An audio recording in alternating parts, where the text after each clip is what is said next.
today's Monday Night Travel, we welcome back tour expert Colleen Schaffer. She'll be providing us with a detailed how-to on effectively navigating some of Italy's most picturesque cities. We'll start with vibrant Venice and its troubadour and gondola-filled canals. Then we'll make our way to fairy tale Florence with its breathtaking architecture and romantic atmosphere. We'll wrap up in regal Rome with tips on avoiding the crushing crowds while getting the most out of your adventure. Thanks for joining us.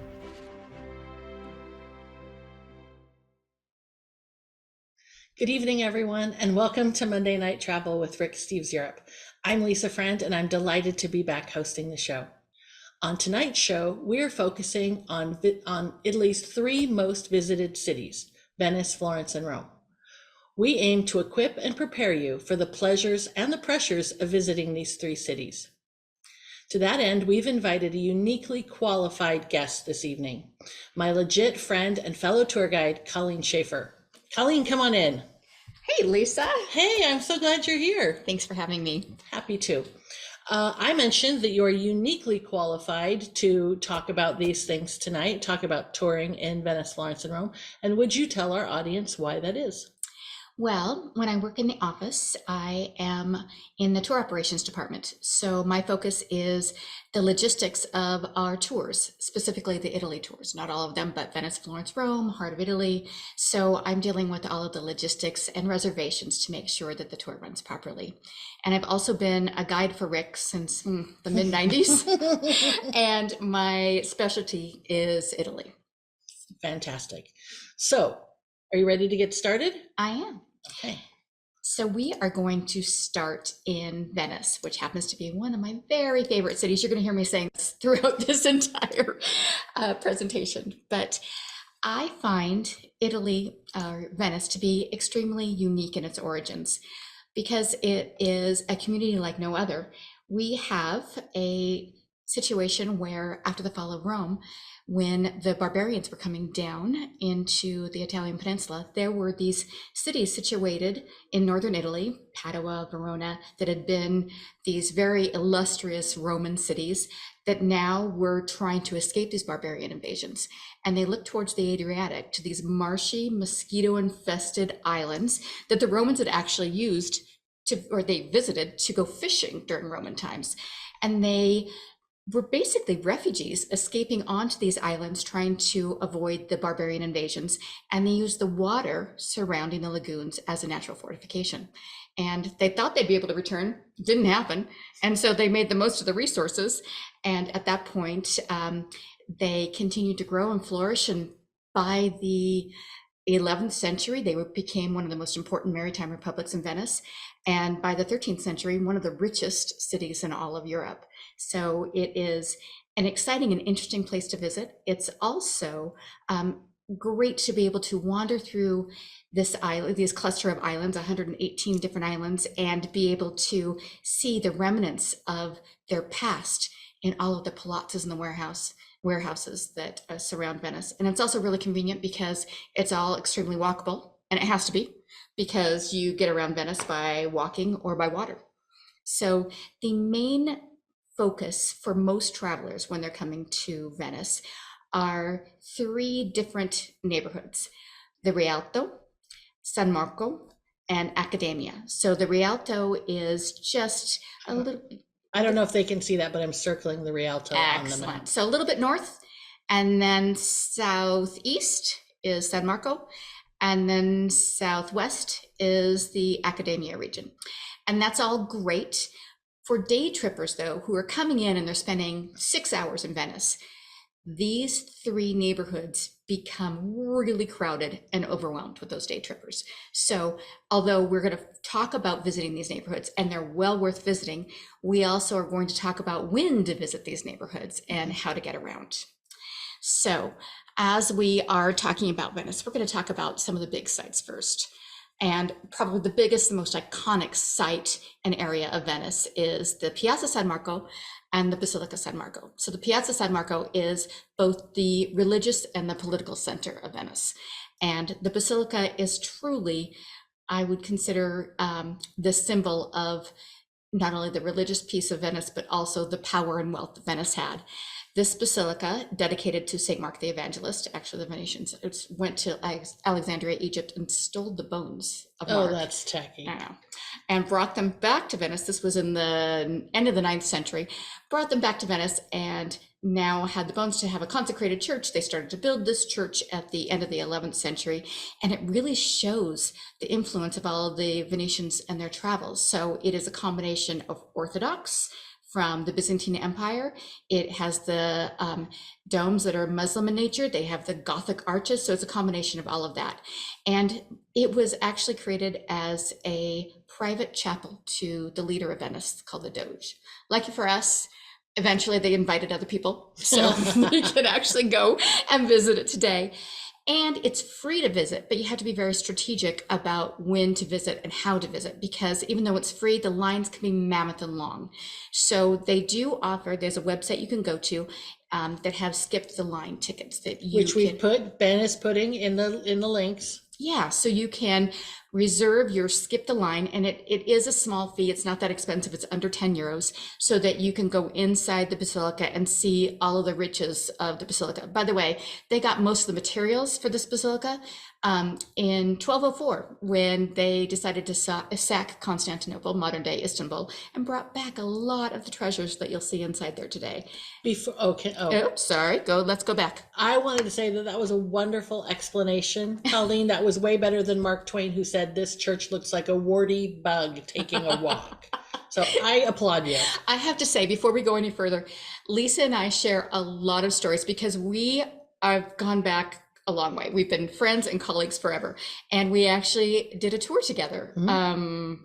20 something. I'm not even gonna say. No, it's not important. Many years ago. And I was so excited when I found out that she was going to be hosting the show, because I knew that both of us have traveled there a lot, and both of us just recently returned in September after our travels. So I was super excited that we could collaborate all of this and share stories together. So, and we run into each other in Italy in the fall all the time. So yeah. All right, back to your wonderful presentation. Okay, I'm enjoying it so far. So you can come to Venice and go to the Piazza San Marco and see the piazza and the basilica from the outside, and that's absolutely fine. If you want to, or let's say you didn't get reservations to go inside with the skip the line pass, you can also stand in a long line to visit.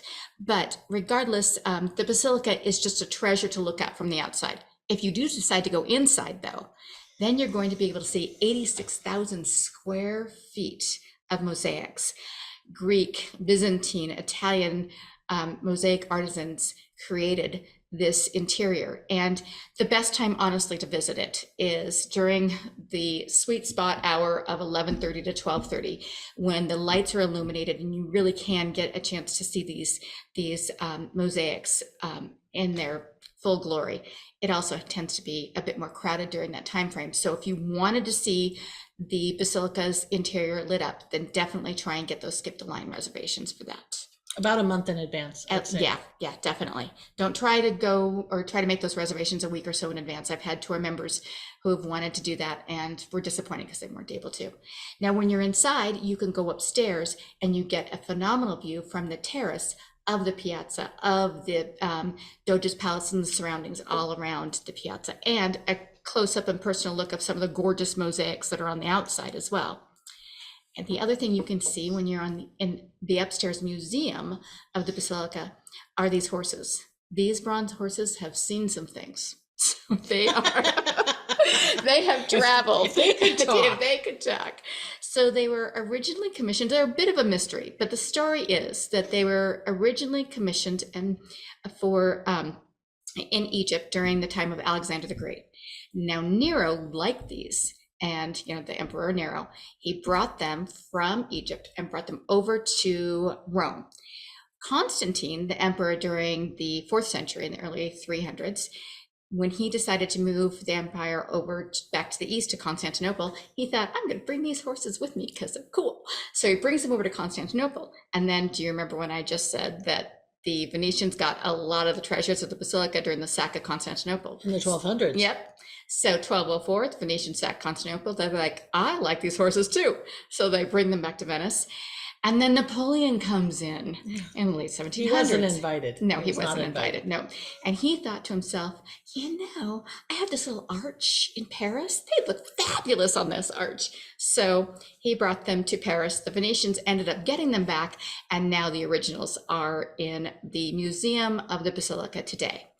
So these are the originals. These are the originals. Are copies. Exactly. So you can see the copies from outside in the piazza. You can also see them from up in the terrace, and they're spectacular as well. But if you want to see the originals, you'll need to see them inside the basilica. You also get a great view right there of the Campanile, the bell tower, which is right across from the basilica, and well worth a visit. Just make sure that your timing is right, because when the bells ring, it's a little bit loud. It's also one of the only bell towers in all of Italy that has an elevator rather than all the stairs. I like that.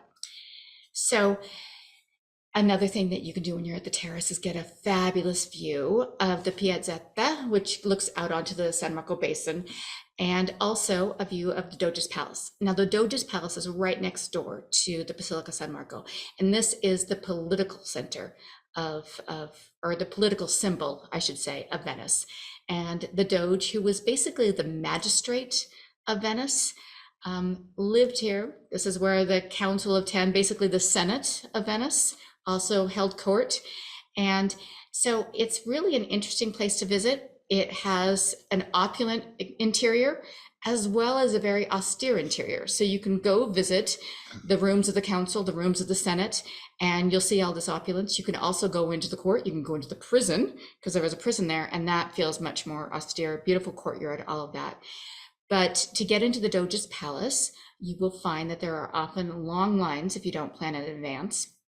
However, there is a way that you can kind of cheat the system a little bit, or not cheat the system, but there is right across from the basilica, across the square in the piazza, there's a lesser known museum, the Museo Corrado, that has it's a combination ticket, this museum and the Doge's Palace. So if you march over to this museum and you buy your tickets here, then you can go across over to the Doge's Palace and be able to get in without having to stand in any long lines if you've not made a reservation in advance.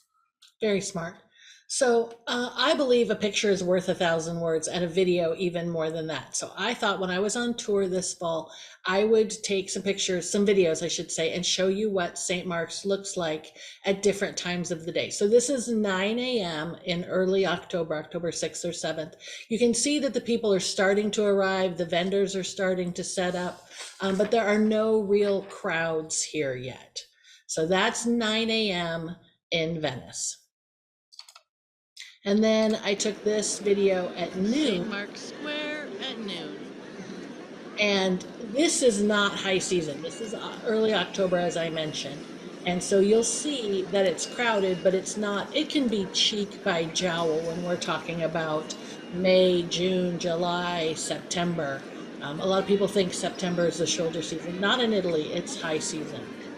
And then you can see the cafes are starting to get more lively. There's the Basilica, but this is my favorite. This is St. Mark's Square, Piazza San Love Venice, Piazza San Marco at night. It's just magical. It's wonderful. So you can see everywhere where there are chairs and tables, those are cafes, and you can sit there. They're going to have live orchestras playing every night. You can get a free concert if you stay on your feet and just move from one cafe, outside one cafe to the other. But this is the place where the further your tushy gets from the bartender, the more you're going to pay. So if you and I go into Cafe Lavena and we stand up and have our drink, it's going to cost us $3, $4, $5 maybe. Mm-hmm. We sit down inside, now it's $10. We sit outside with the cover charge for the orchestra, with all of the fees, etc. It's going to be $20, $25 for a glass of wine.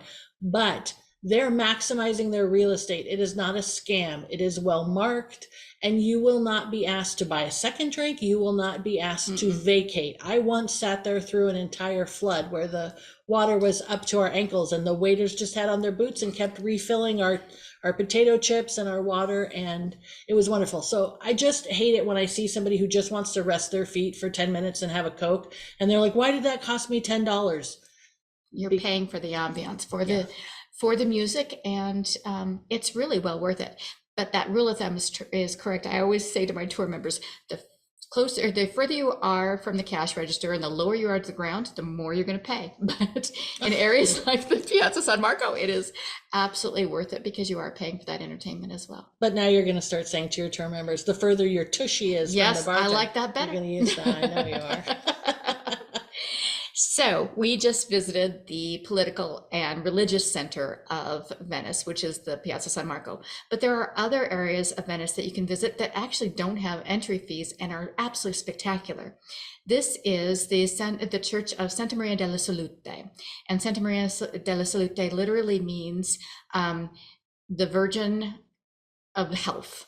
And so this church was actually built and dedicated to the Virgin Mary, Salute meaning health, during one of the last waves of the plague in the 1600s. And so the Venetians collectively got together and they decided that they built a church dedicated to the Virgin Mary, that maybe she would intervene and stop these plagues.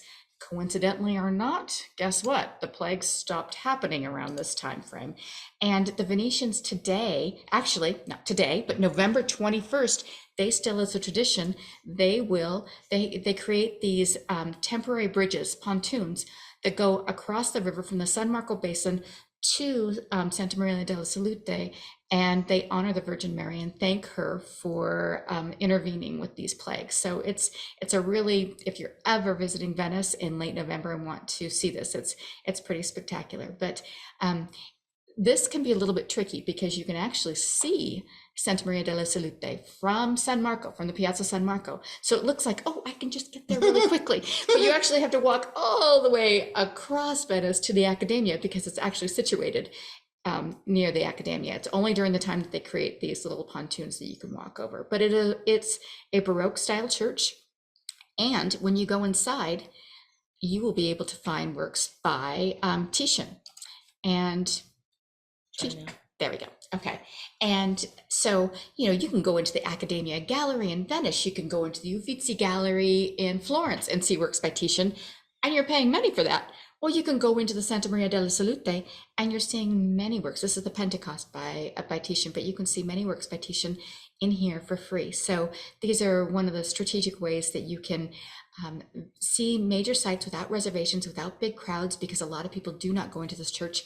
However, this does have quirky hours. So just realize that mid-afternoon, I think it's from around 1 to 3 o'clock in the afternoon, this church is closed. But if you go early in the morning or later in the afternoon, it's definitely worth a visit and doesn't require any reservations. Just check online. Check online and make your plans. Yeah, definitely. Good point. The other thing that you can do that I think is a must when you're in Venice is embrace a lot of the local art. So one of the traditions in Venice is mask making, and you'll find mask shops all over Venice. Now, if you wanted to do a mask making class, and I have a lot of people ask me about that, a lot of these shops have decided that it's just too much. These are artisans and they don't want to organize these sort of classes. So they have second parties do that. So if you wanted to do a mask making class when you're in Venice, Viatar and some of those other sites will help you sign up for one of those mask making classes. They have them on Venice proper or off on one of the islands on Burano. But I like to just go to the shops and talk to the artisans, and they'll tell you all about these masks. They all have a big story. They'll tell you about Carlo Goldoni and the big theater of the masks and which one, what they represent. For example, the one with the big hook right there, that's the plague doctor. So it's a fun thing to experience. The other, I don't have an image for this, but another, of course, local art is glass blowing. And so you can go to a lot of the glass blowing factories. The biggest and most traditional is out of Murano, but you can find those in Venice as well. And if you're really interested in glass, it's worth it to go out to Murano because you will see a different selection of things that you see on the island of Venice proper. And there's a lovely museum dedicated to the art of glass blowing that is worthwhile. Again, if you're really into it. And we're talking about if you have 3 or 4 nights in Venice, maybe not your first time, but exactly. A lot of times I think people that have 2 nights and 1 full day think, I want to go out to Burano, I want to go out to Murano.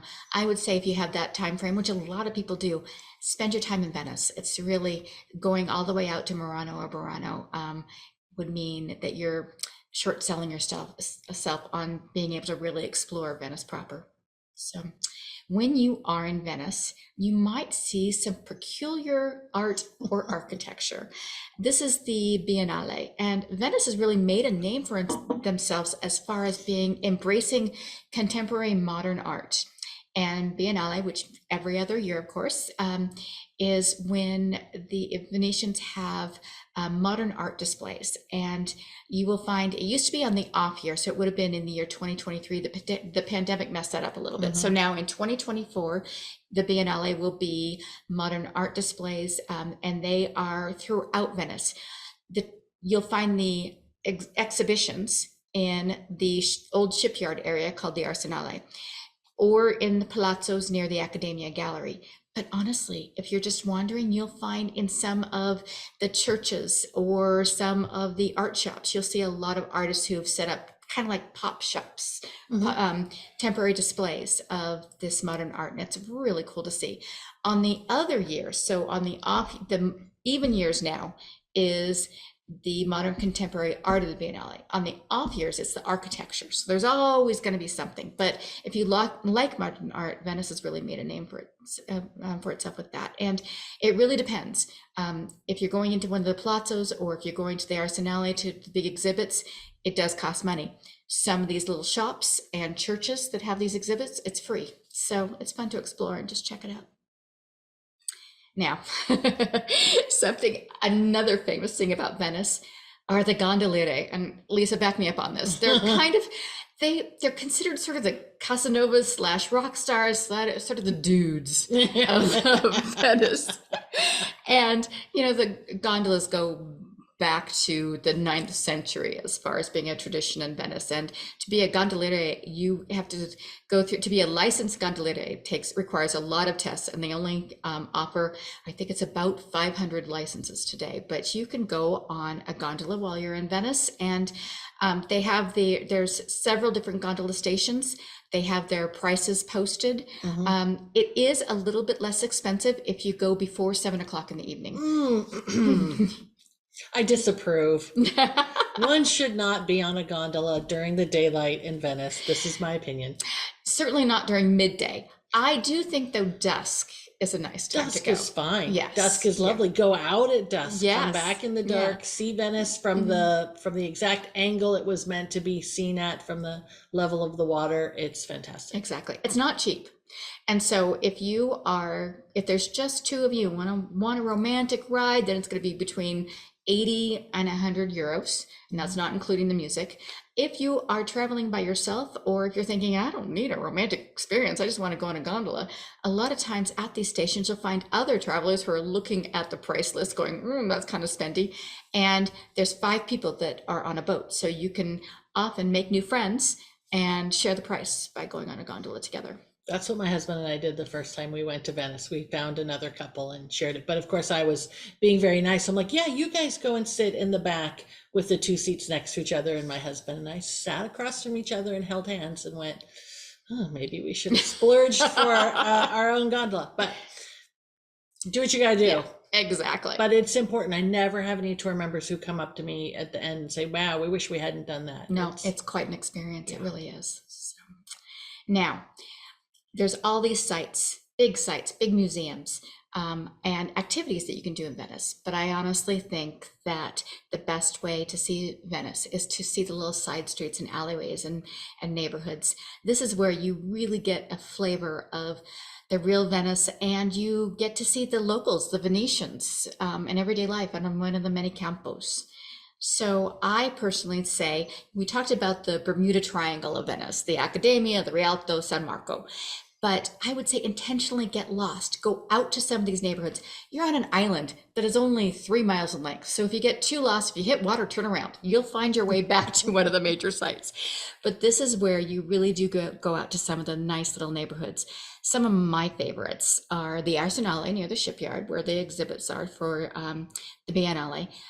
Also San Paolo or Cannaregio. And Cannaregio has also a Jewish quarter and a beautiful synagogue, so really worth a visit. I would just like to say that going off into these different neighborhoods, I think also is a great idea. But also, I just want to point out that Venice is one of the safest places I've ever been. I mean, barring pickpockets, and that's a whole separate thing, but I wear my money belt like it's a religion, so I don't worry about it. But I walk alone as a woman by myself at home from midnight all the time in Venice. And the most exciting thing that ever happened was I saw George Clooney on a boat. And he still got married to that other woman after meeting me the next day. It was so sad. And I missed him by 2 days. I was so jealous when I heard you met him. That means you missed me by 2 days. I know, it's true. But I really was more sad about missing George. Okay, sorry. fair enough. Fair enough. So when we talk about the Rialto certainly has a lot of crowds. It's a very, the Rialto Bridge is one of the most famous sites in all of Venice. But be strategic on when you visit the Rialto. If you go midday, there are going to be hordes of people going over the Rialto Bridge and taking pictures of the Grand Canal. But if you go first thing in the morning or late evening or late afternoon, it's just a wonderful time to visit. And right behind the Rialto Bridge is the Rialto Market.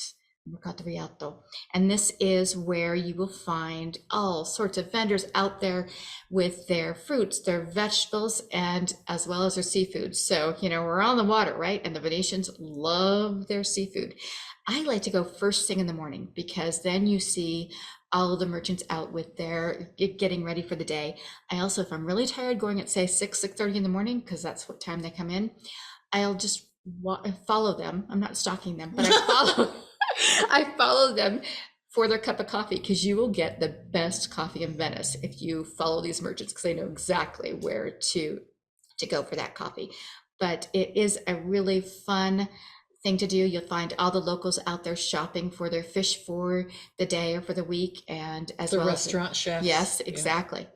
So it's something that you shouldn't miss, and just follow your nose. You'll be able you'll get there. But definitely go first thing in the morning if you want to experience this. The other thing, of course, near the Rialto is there are a lot of little cantinas or bars, and there's a whole movement happening in Venice that is called the Cicchetti. And I really love doing this. The Rialto neighborhood has more of these bars than any other. So we're going to... For a break from sightseeing and a fun meal, explore the back lanes and pop into a bar serving cicchetti. That's the uniquely Venetian hors d'oeuvres. This is a great way to try a variety of dishes. With a good regional wine in a rustic setting, you can eat cheaply and make new friends or enjoy old ones. So it is really a fun way to go out and mingle. Another thing that you don't want to miss when you're in Venice, you're going to see all these people with these big orange drinks. And these are Aperol Spritz. Now, Aperol Spritz they originated in the Veneto region, which is part of Venice, and the Venetians love to claim that they and the people of Verona like to claim that they were the first who invented the Aperol, and I believe that's true. But they have spread everywhere. But it is a wonderful drink to try, and I would really encourage you to do that. You notice though that Rick got a much larger pour than I did. This picture was taken as soon as they were served to us. Really? I thought you'd just been drinking yours more. I thought just you were smarter. You know what I tried for the first time this year? What? I tried Spritz Select, which I learned from Elena watching one of the Monday Night Travel episodes. And she said that was the original liqueur that they mixed with the white wine and with the Prosecco and the soda water. Okay. And you never hear about it. You hear about Aperol con Campari, Aperol con Spritz, but this is Aperol con Select. And I tried it and it was delicious. It was actually the perfect balance between the sweet of the Aperol and the bitterness of Campari. So I would say if you're in Venice, maybe Select. Ooh, I'll try that, because I'm not a fan of Campari. It's too bitter for me. But the Aperol is nice, but sweet. So I'll try that one. The nice thing about any of them that you try is that they don't have a lot of alcohol in them. So it's a low alcohol content. So even if you get a big pour, you're not going to be stumbling home. So now, how do we get around Venice? As I mentioned, Venice is an island with no cars, no motorcycles, no boats, no skateboards. Well, sometimes in the Campos there's a few skateboards, but you're going to get around either on foot or by water. And so there are some directional signs. I like to call them breadcrumbs that will allow you, that will lead you to all the major landmarks in Venice. So these signs, per San Marco, which means to or for San Marco, or all'Accademia. So if you're staying at a hotel or if you need to meet up with somebody, you always want to ask them, like the Venetians do, where the major landmark is that's closest to wherever you're going, because you will find little breadcrumbs for all the major sites as you're walking through. And a lot of travelers who are coming to Venice for the first time don't realize that. And they get really frustrated because they're trying to use their GPS system, which is a disaster with 118 islands connected by over 400 bridges. It just doesn't work well. So follow these breadcrumbs and just follow the major landmarks and you'll be able to get where you want to go. I love to tease my tour members that, because I'm very, very visual and I hate maps. And I'm always asking, who's the mappy in the crowd? And, you know, there's always over half the group are raising their hands. I'm like, oh, no, you're going to have to just enjoy landmarks. Give it up and enjoy the landmarks of Venice. And because that's how the Venetians get around too. They always tell you where the nearest landmark is. And how many bridges you'll have to go over. Yeah, exactly. Don't pack too much when you're going to Venice, because it doesn't matter how close that Vaporetto stop is or the boat taxi to your hotel, you're still going to be going over a bridge or two. So speaking of which, there are other ways to get around, and one of the most local ways to get around is with the traghetti. So a traghetto is basically a gondola, but it's used for transport because there are only 4 major bridges that cross the Grand Canal. And so if you need to get from one side to the other and you're just looking, you're like, oh, I have to walk a mile to get over to the next bridge, you'll notice that a lot of locals are taking what looks like a gondola ride, but it's not. It's just transport that's taking people across the canal. And it's gondoliere. They're either new in training, or they're retired, or they're volunteers. And all of them, all the gondoliere, even if they are, you know, working, and the most popular one in town, they all have to put in some volunteer hours for the traghetti. So, and it doesn't cost very much. It's about €1.30 to get across, unless you can pass as Venetian, which I did last year. Ooh. But it's, then they give you a discounted price of something like, I think 70 cents. So, but it's a fun way to try a very local experience. And there's also the Vaporetto, and the Vaporetto is basically a water bus. So the Vaporetto is going to get you to as close to your hotel as it possibly can. It goes up and down the Grand Canal. And if you're coming into Venice by train, for example, and you are staying in a neighborhood that is a 20-minute walk, you're going to want to get on that Vaporetto to get to your closest stop. It's like a metro or a bus stop. Okay. So we are going to leave the beautiful city of Venice, and we're going to head on to another beautiful city, very different city, but that is Florence. And Florence is the birthplace of the Renaissance, and absolutely one of my favorite cities. I told you I was going to say that about all of these cities. I love them all, sorry. But it is the birthplace of the Renaissance, and it's just there was a huge, the rebirth cultural and intellectual movement that started in the later part of the 14th century, early part of the 15th century, that really celebrated the revival of classical art and literature and architecture. And I kind of nerd out when I'm in Florence, because every time I'm there, Florence is very walkable. And whenever I'm there, I'm thinking, I'm walking the streets that Michelangelo walked. I'm walking the streets of Brunelleschi, of Ghiberti. And it's true. Everywhere you go, you just are seeing this great art that was done by these Renaissance masters, and they all learn from one another. And I go a little bit crazy whenever I'm there. So again, Florence is very walkable. You don't need to take taxis. You don't want to drive in the city center by any stretch of the imagination. And the historic center is split by the Arno River. And so locals usually call it the Duomo side or the Oltrarno. So the Duomo side has most of the major sites that we'll be visiting. So the Duomo, the Baptistry, the Uffizi Gallery, the Accademia Gallery are all on the Duomo side. On the opposite side, on the south end, is the Oltrarno. And the Oltrarno is a little bit smaller, a little bit more local. It has more of a, well, no, it's smaller and has the Pitti Palace and some other just very local neighborhoods and markets that we'll just talk about a little bit later. But first, let's talk about the religious epicenter of Florence, which is where the Duomo, the Baptistry, and the Campanile are, and of course Brunelleschi's dome. So this is right in the heart of the historical center. It's absolutely spectacular, beautiful to view. And Florence, unfortunately, has made it a bit challenging to visit the interior of these sites. So we're going to teach you a little bit about how to navigate all of that. So if you wanted to visit, for example, Brunelleschi's Dome, it used to be that you'd be able to march right up, go stand in line and be able to go up to the Duomo, to Brunelleschi's Dome. Now there does require a reservation and an entrance time, which is good. Yes. Because, with the number of people that are visiting, you don't want to stand in line for 3 hours. It's not necessary because you have a reservation time and block, but it's no longer as crowded as it once was. So And that's safer. it's much safer. So you can make that reservation and climb up there. Or if you're thinking, if you only have, say, 2 nights and a full day, then my suggestion to you would be to enjoy the exterior of the dome and the cathedral and the baptistry, and then see the other major sites. And one of the ways to get an aerial view, a couple of ways you can get an aerial view of the Duomo, is if you're going to the Uffizi Gallery, out on the terrace, you get a spectacular view. Also, there's a department store near the Piazza Repubblica, and it is called Renaissance, I think. And if you take the elevator, there's an elevator to the very top and go out on the terrace, they have a little wine and lunch bar, and you can get fabulous views of the Duomo from that as well. So a lot of different ways to navigate and see some of these spectacular buildings. Before you go on, just for our viewers, if they are going to climb the dome of the Duomo, so Duomo is cathedral, dome is dome, because we're speaking English now, make your reservations as early in the morning as possible to avoid the heat. Oh yes, So absolutely. it opens usually at 8 a.m. unless you're going there in the winter, but normally I would do it first thing in the morning, and you'll be done in less than an hour. Yeah, no, that's a very good point.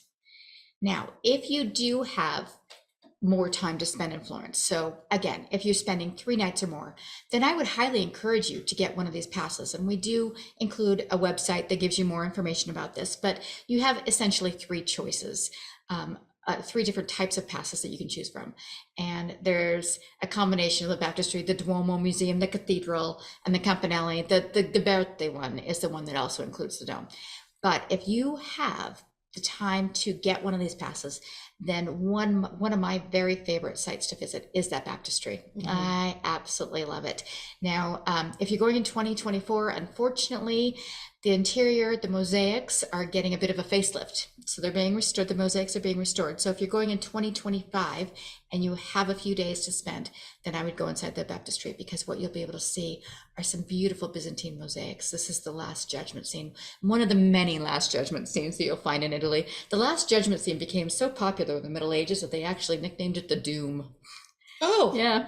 So, but this set, or this is the ceiling of the baptistry, really beautiful and worth seeing. And again, if you get that combo pass that includes the baptistry, you'll be able to do that. and it's not very high. The ceiling's not very high, so you're very close to this. And I noticed when we were doing our rehearsals that we talk about Byzantine mosaics in Venice, and we talk about Byzantine mosaics at the baptistry in Florence, and we talk about Byzantine mosaics Rome at the in Santa Maria Trastevere. So what we want you to know is that at some point you should see some Byzantine mosaics, because we love them, and you will too. And you'll have some opportunities in any of the cities to do that.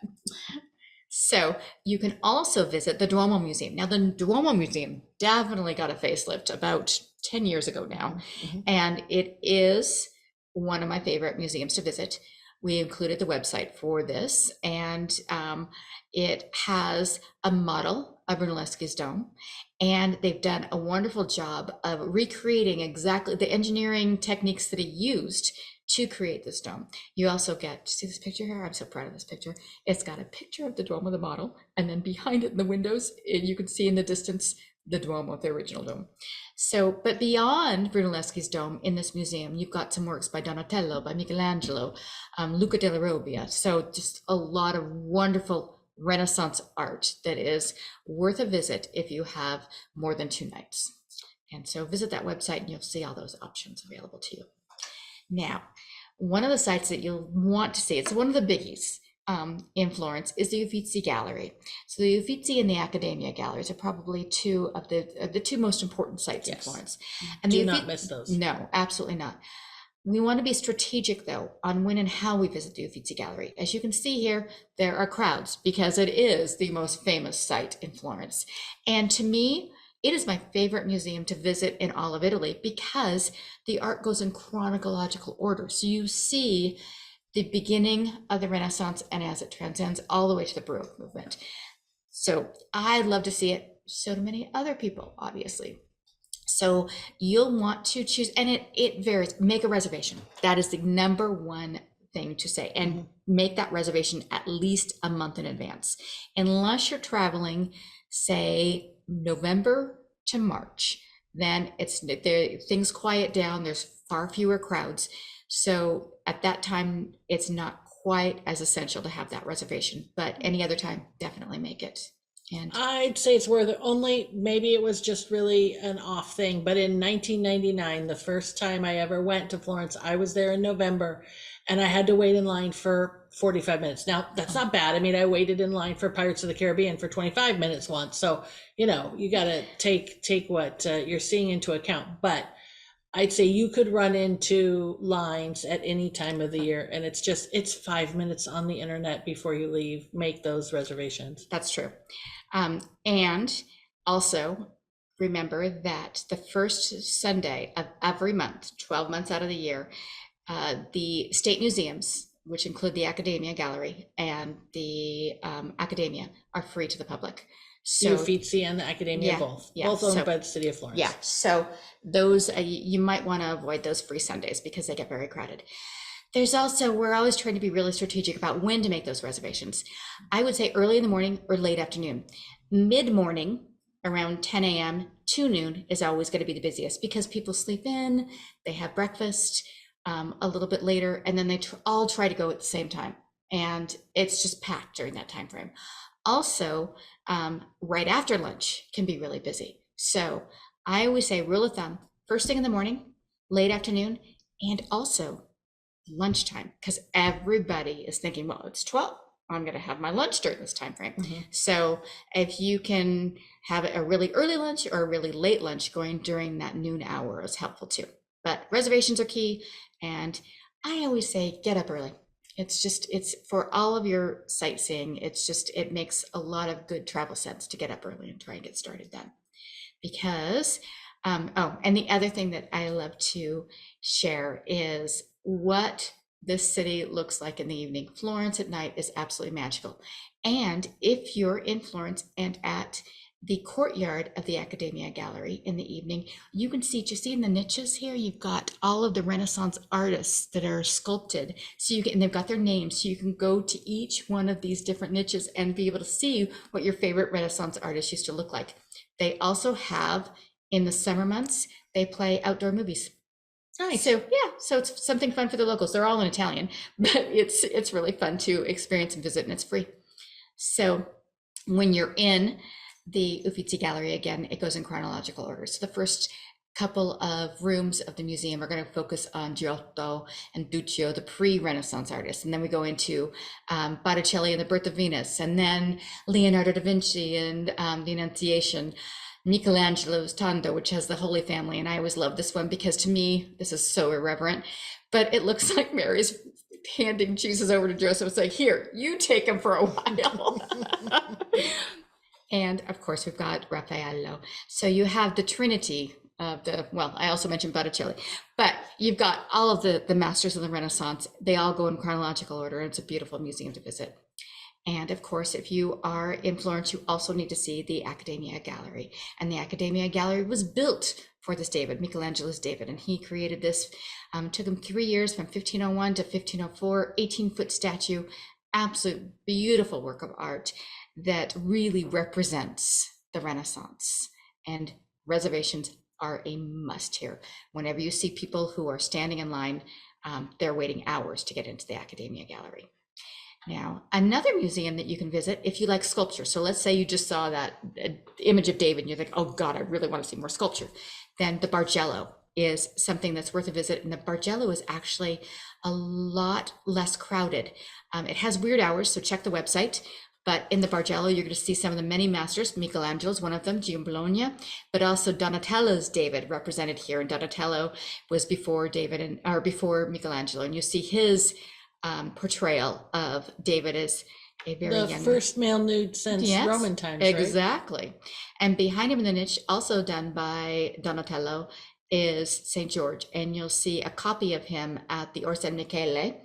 But this museum is quiet. You really don't need reservations. You can make reservations if you'd like. If you're going in the summer months, you probably should. But other than that, you can usually get in earlier. And again, you'll want to make sure and just look for those hours. Now we are going to leave the Duomo site, and we're going to go over across the Arno River. You see the beautiful Ponte Vecchio there, and we're going to go over to the Oltrarno. And the Oltrarno is sort of like a village within Florence, and it's just a great place to visit and experience local Florence. There's much more to this town than tourism, as you'll quickly find in the characteristic back lanes of the Oltrarno district. Artisans busy at work offer a rare opportunity to see traditional craftsmanship in action. You're welcome to just drop into little shops, but remember, it's polite to greet the proprietor. Your key phrase is, "Can I take a look?" Posso guardare? Certo. Grazie. So the Oltrarno has such a wonderful local artisan flair, and there are some sites here, some secondary sites that you can visit that are basically free and really worth a visit. This is SantSpirto, and SantSpirto is a Renaissance architecture style church. It was actually, the original design was by Brunelleschi, and when you go inside, you'll see some beautiful Renaissance arches, gorgeous altar chapel and altarpiece. And then on the side altar, you'll also see a very wooden crucifix that was done by Michelangelo at the very young age of 17. And that does require, there is a fee for that. I think it's €2.50, but you don't have to make reservations for that at all. And then of course, just a couple blocks away is the Santa Maria Della Salute. And this church holds one of my favorite artists, who is Massachio. Massachio, I consider the father of the Renaissance. He really was the one who influenced Michelangelo and so many others, and he was somebody who was able to create a story within a theme. You'll see the expressions, not just on the main figures, but the others in the background who are like, what's going on here? So it was the first to really humanize the whole fresco idea. Sadly, he died very young. He was maybe 25 years old or so. You can go in and see the fresco cycle of Massachio in the Brancacci Chapel, which is in the Santa Maria della Carmine. It does require reservations, but it's not very well known, so you can actually go up and make those reservations in person if you'd like.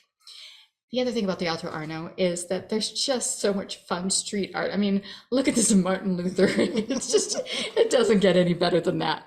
So I really love exploring that area. The other thing about the Oltrarno and all of Florence is food. The food is the best in Tuscany. It really is. I mean, there's obviously the Italians know how to eat. They know how to cook, and each region is very varied with their cuisine.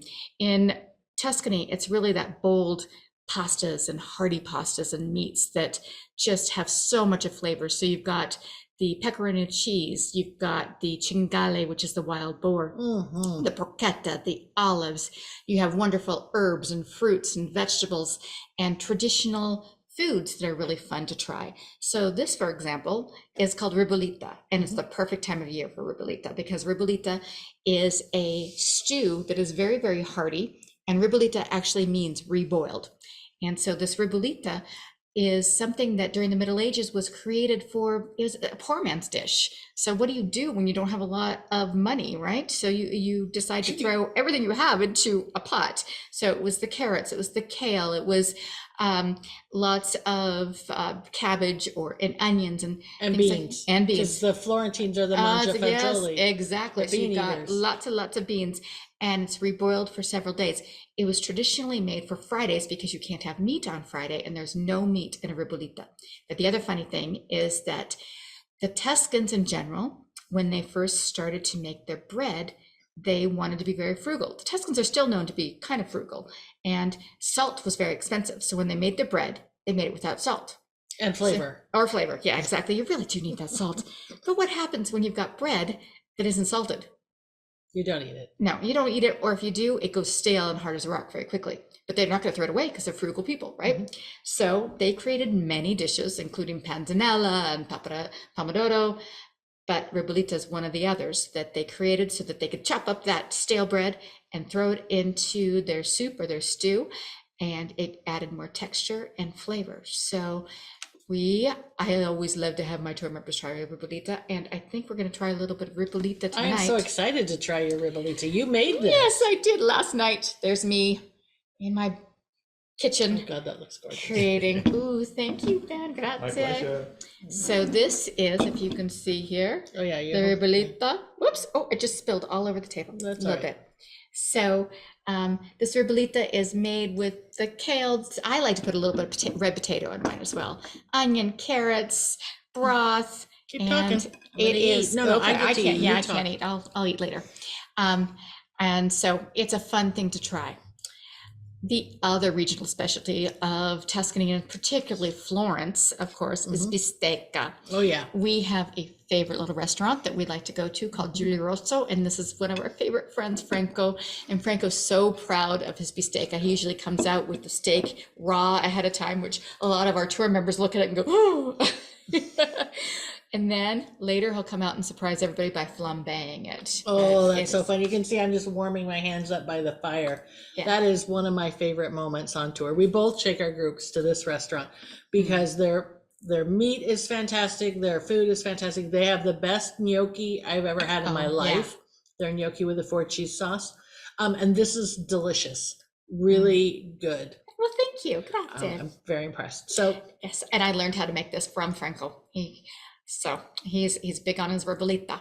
But yes, we've been taking our groups here. I think almost every time I go into Florence, I bring a group here for something like 20 years. So you can find lots of good recipes for ribollita online because Colleen is not allowed to share Franco's recipe. I'm sorry. Nope, can't do it.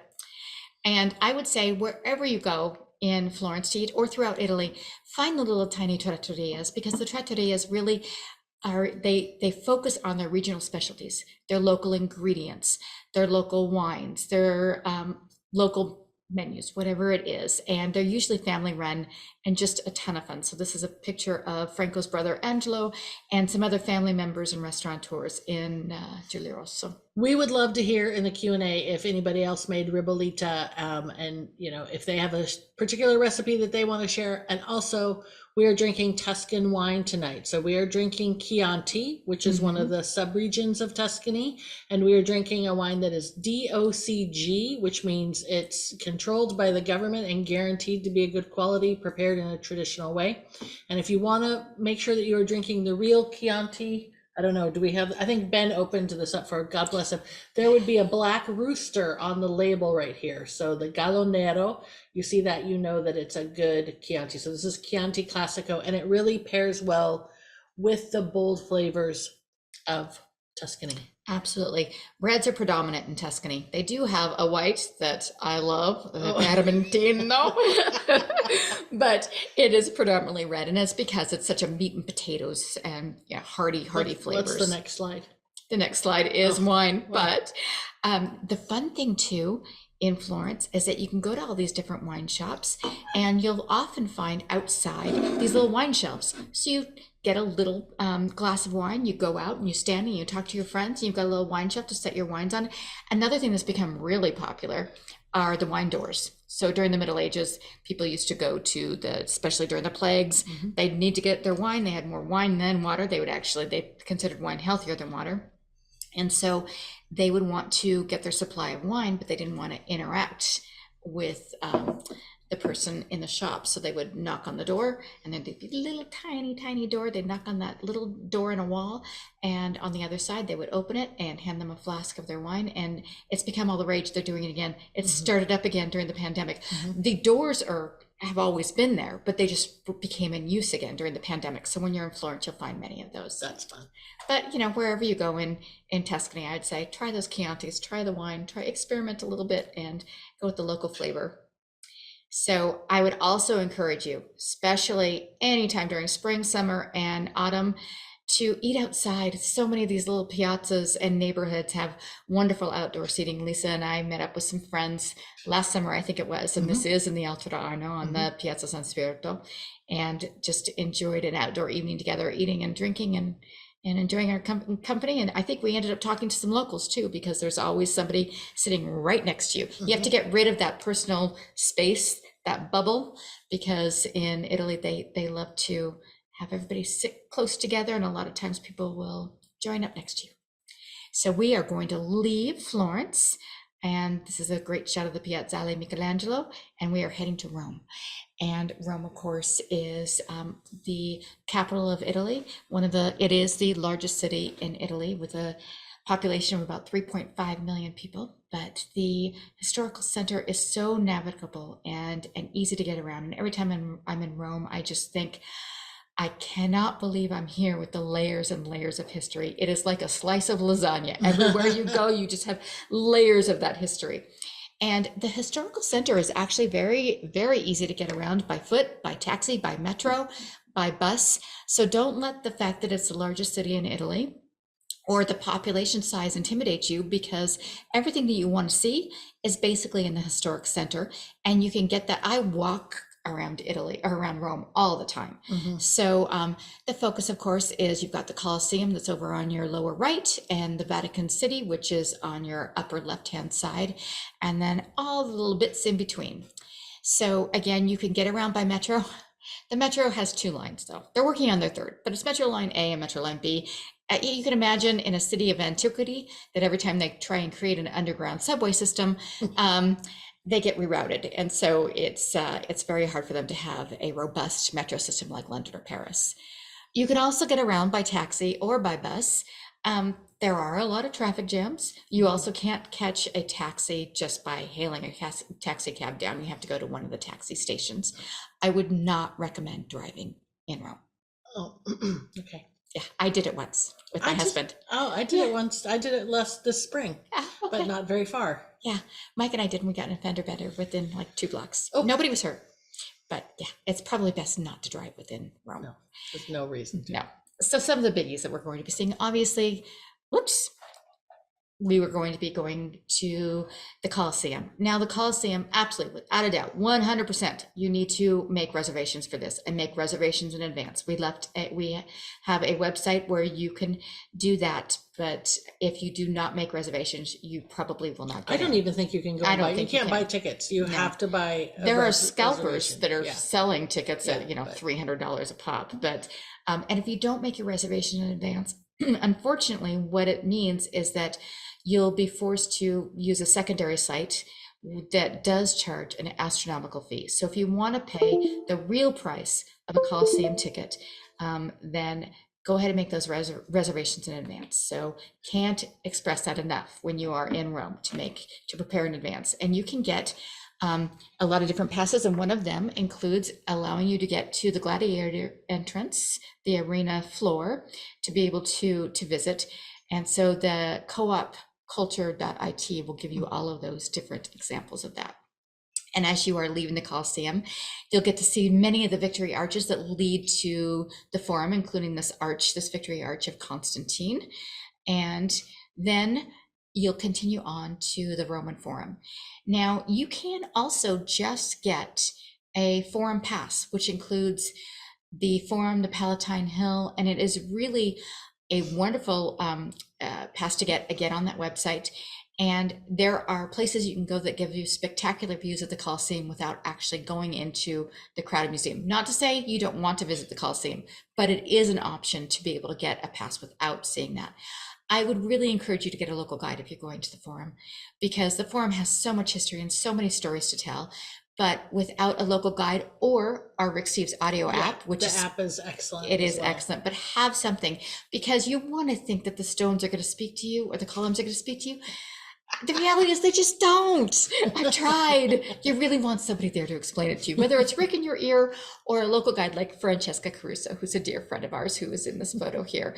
But we have many local guides that we recommend in our guidebook that are all wonderful. And so again, plan in advance. If you try and contact them a week before you're going, that's not going to happen. So make sure and plan for your trip to the forum. The other thing that you're going to want to see is probably the most fully intact Roman structure in the entire city, which is the Pantheon. And the Pantheon is spectacular. Here you've got these granite columns that just show you the scale of how many people is it that can embrace that It's like column? 6, you need 6 tourists to span one of those columns. And the Romans actually brought these columns intact all the way over from Egypt to create this mammoth temple. It was a temple to all gods. And it was, the original one was in 25 BC. Hadrian created this one or commissioned this one in 125 AD. And when you visit the interior, you'll be able to, again, to scale, the oculus, the ceiling, the hole in the ceiling is 30 feet by 30 feet. And it is really beautiful to visit. It does now require reservations. I did not include the website on our link of our links because it is this reservation system is new and they're changing the websites constantly. So check our guidebook and you'll get more information on that, but it does require reservations for that. They open up every calendar month, but it is pretty easy to make reservations for those. Now we're going to head over to, we're going to leave Rome. Okay. Yeah, and we're going to the Vatican City. The Vatican is a sovereign state, so it's not actually even a part of Rome. When you're visiting the Vatican, they actually have a different postal system. They have their own radio station, their own television station. It is a completely different, separate sovereign state, and everybody gets super excited about visiting the Vatican City. And I would say just plan in advance, again, like I said, with everything else in Rome, because when you're visiting, you are going to be seeing one of the most important or the most important sites in Catholicism. So when you're visiting the Basilica San Pietro, the time of day that you visit is essential because they now have security lines that it's required in order to see the basilica to go through these security gates. And if you go midday, you could be standing in those lines for 2.5 or an hour to an hour and a half, sometimes even 2 hours. If you go first thing in the morning, like Lisa did in this image that she shared with me. I got up so early. Oh, it's beautiful. You see that morning light and you can walk right in. If, however, you wait till midday, and this is modest compared to what the crowds can be, you're going to be standing in those long lines. The bonus of going first thing in the morning is you might be able to get into the basilica and have it empty just like this, to be able to see all of the beautiful sights, the most famous of which, and I think the most important one, is Michelangelo's Pieta, which he did at the young tender age of 23 years old in 1498 to 1499. This Pieta really put him on the rock star Renaissance map. After that, he went back to Florence, and that's when he was asked to create the David as a symbol of Florence. Now, the other thing that many people want to see when they're in the Vatican area is to go to, of course, the Vatican museums. And when you're in the Vatican museums, you'll be able to see spectacular works of art. This one done by Raphael, the School of Athens. You'll be able to see Michelangelo's in the Sistine Chapel. People often get confused. They think the Sistine Chapel is in St. Peter's Basilica. Mm-hmm. The Sistine Chapel is actually in the Vatican museums. And when you enter the Sistine Chapel, this is where your popes are elected. So it's the holiest of all chapels. So knees and shoulders are required. But this was the Last Judgment as well as the ceiling were both done by Michelangelo. And it really is the site that most people, when they're visiting the Vatican museums, want to visit. And there is also, are we on? Okay. Folks, sorry about that. But we are still at the Sistine Chapel, and we are, so this is probably well, hello. Okay, we're getting all set up. Thanks, Ben. This is why we always have Ben here, so you can help us with these little technical issues. Yeah, it's in SharePoint. Should we just tell them that we? Yeah, our battery went dead on our laptop. And so now we moved and Ben's getting us all fixed up. So bear with us. Okay, so I go this way to advance or which way? This way? Okay, all right. That's not advancing, Ben. Oh, there we go. Okay. Patient. I'm not patient. I'm a tour guide. Oh my God. We said the same thing. We are the same people. We have the same brain. Okay. I think I probably clicked a lot and now we're not going anywhere. Okay. Okay, there's the line in St. Peter's Square. Is anybody still with us? No, we've still got 1,400 people enjoying our. They're all laughing. This is show number 129. I think it's about. Of course, that happens on my show. You guys did this intentionally. See if I'm cool under pressure. Well, we have to be. We're tour guides. That's right. what slide are you trying to get to? I was almost there. I was. Is it this one? No, next, not that one. Next one. Ben, I think I'm just gonna keep you here. Well, this is I'm leaning over quite a bit actually, so this is not my favorite position. Okay. All right. So Sistine Chapel, Michelangelo, Last Judgment Scene, ceiling. And the one thing, okay, let's go to the next one. And the next one's L'Aquila. Oh. And this is one of my absolute favorites that you'll find in the Belvedere Courtyard. And as you're visiting all of these gorgeous sites in the Vatican, the one thing to keep in mind is that if you haven't made reservations in advance, or even if you have made reservations in advance, you may be dealing with very large. The reality is there's going to be a lot of crowds. So they don't have a lot of crowd control. The Vatican lets in everybody. Everybody. Can I just interject while Ben is doing this? It is a holdover from times past that one had to have a guided tour through the Vatican Museum in order to skip the line. And that was true 15 years ago, but it's not true anymore. Any individual can go to the website that we put, museivaticani.va, that we have in the chat. Anybody can go to that website and make a reservation for themselves. And then they can use Rick's Audio Europe app if they want to. Or they can go with a guided tour, but we have found as experienced guides that it's more enjoyable to go at your own pace and not have to worry about staying with a group, especially if you're not on one of our tours, which lasts 7 to 21 days. If you're just on one of these sticker tours where you make the reservation and you meet them right before, you don't know the people that you're on the tour with, so you won't be able to recognize them. Right. You know, if you're, and that can be stressful in a situation like this where you've got these kind of crowds. So exactly. Definitely. The app is very, very helpful. And the museum goes in one direction. So you're not going to get lost. Yeah. Follow the crowds. It's one way. You can spend a little bit more money and also they've got a morning at the Vatican tour, a few other, if you go to the website, they have a lot of different options. There's a general audience option, which is the one fantastic for when you're using the app. And again, the lunchtime seems to be the magical hour, at least this year it was, because again, people are hungry around noon. So that might be a good time to try and make that reservation. So show me how I advance this. Okay, fantastic. Thank you. So exciting. Okay, a museum that is very, very responsible and great about monitoring the crowds and requires reservations is the Borghese Gallery. So if you go to the Borghese, it's magical. You have to make reservations way in advance because they are so strict about the number of people that they let in at any one time.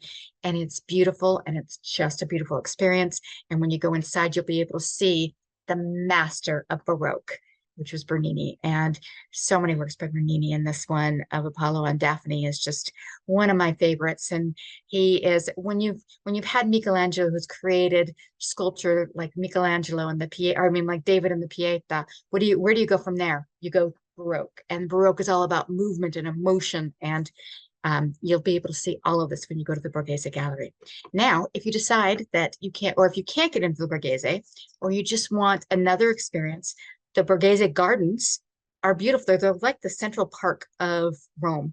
And in the summer or spring or fall, it is so much fun to wander around the Borghese Gardens. They have sculpture gardens. They have a beautiful pond. You can actually rent boats if you want to. There's always musicians who are playing near the ponds. There's also in the gardens a lot of families who that are bringing their kids out to play soccer. And when I want to get away from the crowds or traffic or any sort of beautiful chaos of Rome, Rome, by the way, I will say legit is my favorite city in all of Italy. But when I just need some quiet time, I always come to the Borghese Gardens. Another place that's kind of a hidden, fun little oasis that nobody ever goes to, and it's 2 blocks from the Piazza Navona, is San Luigi de Firenze. It's a church that people just kind of walk by and don't pay any attention to, and yet inside is the bad boy of Baroque, Caravaggio. So Caravaggio, you'll find his works in the Uffizi Gallery, you'll find his works in the Borghese Gallery. But in this church, you're going to find 3 major pieces, all dedicated to St. Matthew. And you walk in, nobody's there, and it's free. So there's a lot of magical things like this that you'll find in Rome, and really worth a visit. So again, this is just very close to the Piazza Navona. And just on the other side of the river, and probably a 10-minute walk from the Piazza Navona, and the other side of the Tiber is Castello San Angelo, or also known as Hadrian's Tomb. And I love visiting this site, especially in the summer when it's hot. Nobody goes inside. It's nice and cool. And if you go out to the terrace, you get this phenomenal view of the Piazza San Pietro, and going over the bridge. It's beautiful. And You took me there for the first time. Did Yeah. so Yeah, I was thinking it's wonderful. it And really this bridge is so beautiful at night too. It is. And ironically, so this was supposed to be the tomb of the Emperor Hadrian. And it later became, there's a secret passageway from the Vatican here. And so during the Middle Ages, when there was all this warring going on and the Pope needed to escape into safety, he would go through these secret tunnels and come into this tomb and hide away. So interesting little history, back history there. So now we're staying on the Vatican side of the river, and we're going to go to a really great neighborhood worth visiting, which is kind of a village right in the heart of Rome, which is called Trastevere. So you see over on the left-hand side, you'll see that on the map it says Trastevere there, and it is so much local flavor and feel to it. It's just, you walk around and you really feel like you are in a small village with all sorts of character and charm.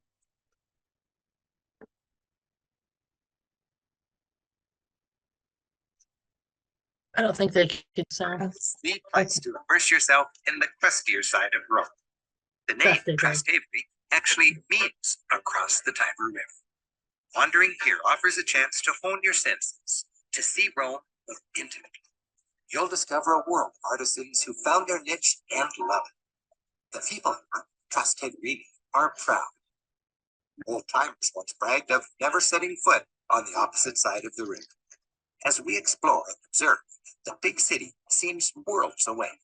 We are getting close to the end. So Yeah, while so- Ben is doing that, we have a really easy question for you. And it's actually from somebody named Ben. Is it from you, Ben, or a different Ben? Different bit. A Okay, different here we Ben go. out there. Okay, well, I'll still ask this Yes. question. Lisa and Colleen, which of these cities is your favorite and why? Rome is my favorite city because there are all these wonderful little neighborhoods and big sites, and it is organized chaos. It's beautiful. It's layers and layers of history. There is one corner of Rome that I love to see, where I can turn in full circle and I will see ancient Rome. I'll see Renaissance Rome. I'll see Byzantine Rome. I'll see the neoclassical Rome, all in one spot. And there's just a thriving, wonderful energy in Rome. So that's my favorite. Okay, please continue on. Okay, so we're still in Trastevere, and we are in the Piazza Santa Maria in Trastevere, which this piazza was actually designed with this fountain. Rick actually calls this fountain the couch of the piazza, and it was designed for people to come, for onlookers to come to rest and settle and just enjoy everyday life, which is what Rome is all about, and so many of the piazzas and squares within Rome. But right in this piazza is also a beautiful church called Santa Maria in Trastevere, and this is the site of one of the oldest churches in all of Rome, and it's a site where Christians came to worship before it was even legal to worship, and until 313 when Constantine legalized Christianity. And inside you'll be able to see Byzantine mosaics. We're really into Byzantine, ranging from the 8th to the 13th century. have some coins with you because they have coin boxes that will illuminate the mosaics so you can see them better. And in Trastevere, there's also wonderful markets, food markets that you can visit, and a few places where you can sign up for a cooking class. I brought some great friends in March of 2022 to this one cooking class that was called Cooking Classes in Rome. We have the link in the. Alessandro really took great care of us. We had so much fun. And there I am with my girlfriends, and we had a great big feast. It was artichoke season, and most of the, sadly, I think we'd either eaten, yes, this is dessert time, so we'd already eaten all of our food. But if you wanted to experience a cooking class in Italy, Rome is a great place for that. So take a look at that website. It's one of many, but it's a really great one. And also in Trastevere is the Jewish neighborhood, the Jewish quarter. And so you've got all this great lively feel and energy with these people that come out to the same benches every single day, and they just watch the world go by. This is one of my favorite pictures that was not taken by me. I'd love to take credit for it, but it was one of my tour members, and I stole it from her years ago. Vicky, thank you. But it's really a lovely community to visit. So you're gonna have The oldest Jewish community in Europe. Yeah, one of the oldest outside of Israel. So if the Roman Jews came before the diaspora, why did they come here in the first place? Because they were diplomats and businessmen. You could say this is the Oh, here we go again. Ben will be here and Ben will fix it. I'd like to thank the 1,300 people that are still here, sticking it out with us. We really appreciate you. Thank you very much. Is that the last video? Yes. That's the last video. Okay. Oh God, I love that fountain. You too. So now we are going to take you on a night walk of Rome. And we're in one of our favorite piazzas in all of Rome, which is the Piazza Navona. And this is the Four Rivers Fountain, also done by Bernini, with a beautiful obelisk that the Romans brought back in the 1st century AD, I believe it was. And so so much nightlife in Wait. You cannot leave the Piazza Navona without telling them that on the corner beyond the left-hand side of this is a place called Tre Scalini that make these baseball size, called their chocolate truffle with a cherry inside, fantastic desserts called tartufo, and you share them because you can't eat a whole one by yourself or you'll be sick. But get one of those for you and your travel companion. Don't leave Piazza Navona without trying those. That's my advice. And they have amazing dinners there too. I brought groups there. I brought friends, and right in the middle of the piazza, where sometimes in these big piazzas you're not going to get great quality food. Oh, this family really knows how to treat you right. Very, very good. Okay, so moving on. So passeggiata in the evening, late afternoons and the evenings. The Italians love to go out of passeggiata, which is basically an evening stroll. In Rome, it is amplified, but really worth it. And when you go out, Rome again these piazzas are a place to see and be seen. Very safe, a lot of fun. Historical Rome is so walkable. And so take your time, go out in the evenings. I think a lot of travelers think, oh, big city, gonna go in the evening at 7 o'clock. No, also very safe city. Yes, you definitely want to be out. And you can go to places like the Piazza Venezia, where you're going to go to the Victor Emmanuel Monument and be able to see wonderful neoclassical architecture. You can go to the Campo di Fiore and the Piazza Navona here, where you can see again that nightlife. This is a wonderful aerial view of the Campo di Fiore. The Campo di Fiore has Bruno in the middle here, and in the mornings, this Campo is actually a huge market where they have flower stalls and vegetable stalls and all of that. In the evening, it's transformed and it's very hip and trendy. Lots of restaurants, a lot of locals, a lot of young energy. So, and then of course there is the most famous of all of the fountains in Rome, which is the Trevi Fountain, which was created by Niccolò Salve in 1762 or 63. And it is famous, and it is, I would say, if you really want to see this without crowd, you have to come out here at say 6 o'clock in the morning or 2 o'clock in the morning, because otherwise everybody is trying to get as close as they can to the fountain to throw the coins over their shoulders because it's supposed to bring you back. And in this particular selfie, this is as close as I got. And be careful if you're supposed to turn around with your back to the fountain and throw the coins over your shoulder. That's what everybody's doing. I've almost gotten pelted in the head with some coins before, so might be a little bit careful with that. So it's iconic. It's worth visiting. But if you want to see it without anybody, go either, I would say, really early in the morning. Really early, dawn, basically, depending on what time of year you're there. Exactly. And of course, there's the Spanish Steps. The Spanish Steps has some beautiful fountains. It has all these lovely stairs. They really don't let you sit on the stairs very often anymore. However, when I was there in September, they were allowing it again. I don't know if they were just kind of, but over the last year, they've outlawed it, or a couple of years, they've outlawed sitting on the stairs. But you may be able to now, but really a great place to visit in the evenings. And that is our night walk and our visits of Venice, Florence, and Rome.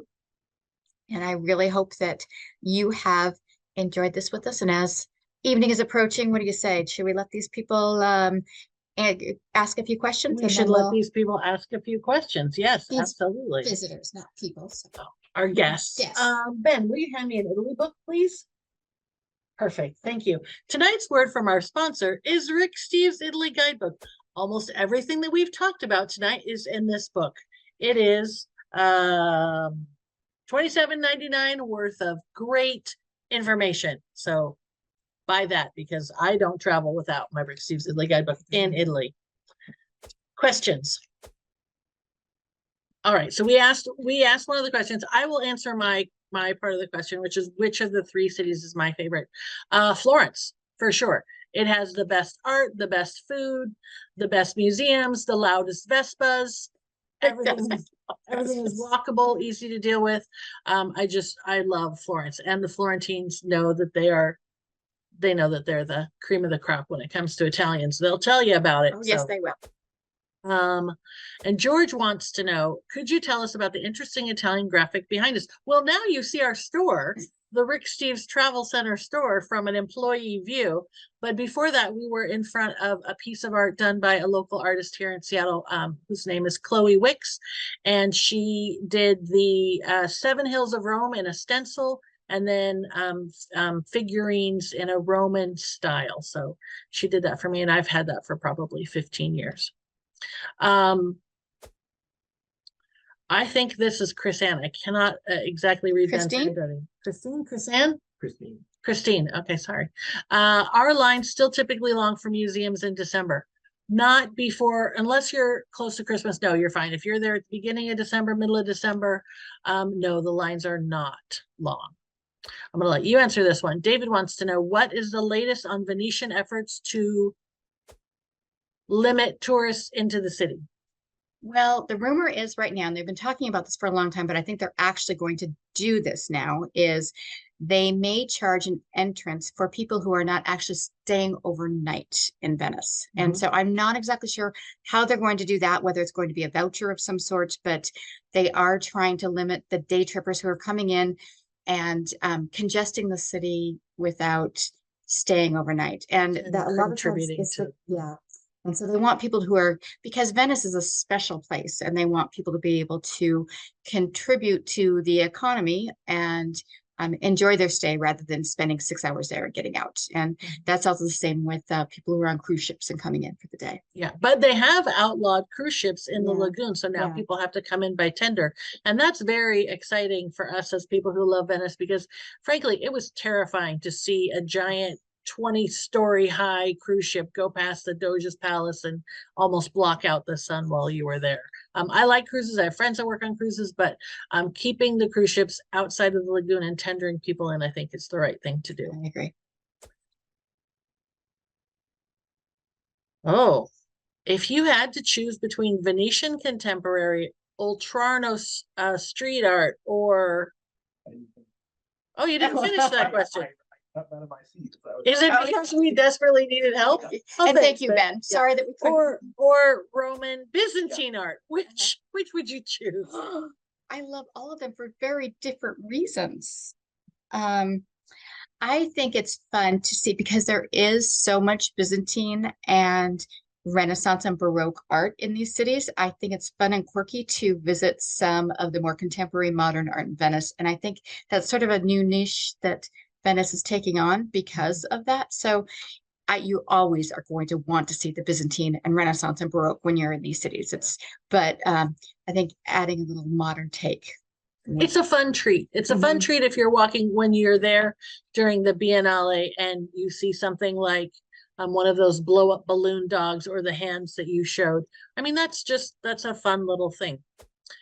David wants to know, is it worth visiting Venice in the off season? Yes, absolutely. I mean, you're going to be dealing with some rain in off season, but you're going to be in museums. You're going to have fewer crowds. And this is really when you get to see a lot of the local Venetians out and about too. So I absolutely visit Venice off season. You just have to pay attention to what's off season in Venice, because Mardi Gras or Carnevale, as they call it in Venice, in usually February, depending upon when Easter is, that's going to affect, that's going to bring in crowds for those 2 weeks. Yes. And most of the Venetians leave town to avoid that time. So off season, early December, parts of January, March. And we could try and calculate. It's usually what Lent is 40 days before Easter, and Carnevale is the week before that. Whatever Easter is, check about 40 days, 6 weeks prior is when Carnevale is. Okay, so Tracy wants to know, and we'll have 2 more questions. If morning or evening is best to visit sites, what do you suggest doing during the day? I would say napping in the afternoon. Seriously, especially if you're there in the season and it's hot. So get up early, see some sights, have a nice lunch, go and take a little nap, and then go out in the evening. Because this is something that we wanted to mention, but we haven't said yet. Don't overschedule yourself. No. You know, give yourself one big site a day that's going to take 2-3 hours, and then leave yourself time for wandering these neighborhoods that we've been talking about for the last hour. I think if you schedule yourself, or we think if you schedule yourself too much, you're missing part of the point of Italy. Part of it is sitting in a piazza and having a long leisurely lunch and watching, or a cafe or a glass of wine or whatever it is, and or watching on the bench with those ladies and watching the world go by. So if you're scheduling yourself for too many museums or sites, or if you have this long agenda, you're just going to end up feeling tired and frustrated. So just remember that part of the visit to Italy is just experiencing the culture. Okay, last question from Deborah. Is there always a separate line for those who have reservations? There's always a security line that everybody needs to go to. It can be separated out. This answer is not universal. Yeah. No. In Florence, you're going to have a separate line for those with reservations. In Venice, you have a separate entrance to the Santa Maria. No, it's not Rome. San Marco, the Church of San Marco, you'll have a separate entrance. The Doge's Palace, you just walk past all of those people in line with impunity and tickets in your hand from the Carrere Museum, and try not to smirk. And then in Rome, the Vatican Museum has that long line that usually goes all the way down to the Piazza San Pietro for those who don't have reservations. And they also have a long line in the other direction for those with reservations. So yes, they are generally separate, but it really depends on the museum. Yeah. Yeah. And always ask, always have with reservations, you usually are going to get a QR code. I personally, even though it's not environmentally friendly, I usually print my reservations too, because a lot of times Italians love to, at these museums, like to have that piece of paper. I have a paper. I have a paper. Yeah. Or you can, what I do is I will sometimes have a piece of paper, but I'll also screenshot my QR code, so I don't need any internet to bring it up. Yes. So. Very good. We would like to thank you very much for sticking through all of this brouhaha with us. We've really enjoyed talking to you about our 3 favorite cities in Italy, and we hope that you will join us next week when Rick is going to be here talking about his recent trip to Morocco. We just got back a few days ago, so we're excited to hear about that. And thank you very much for joining us. Thank you. Have a good evening. Buonanotte. Good night. Good night.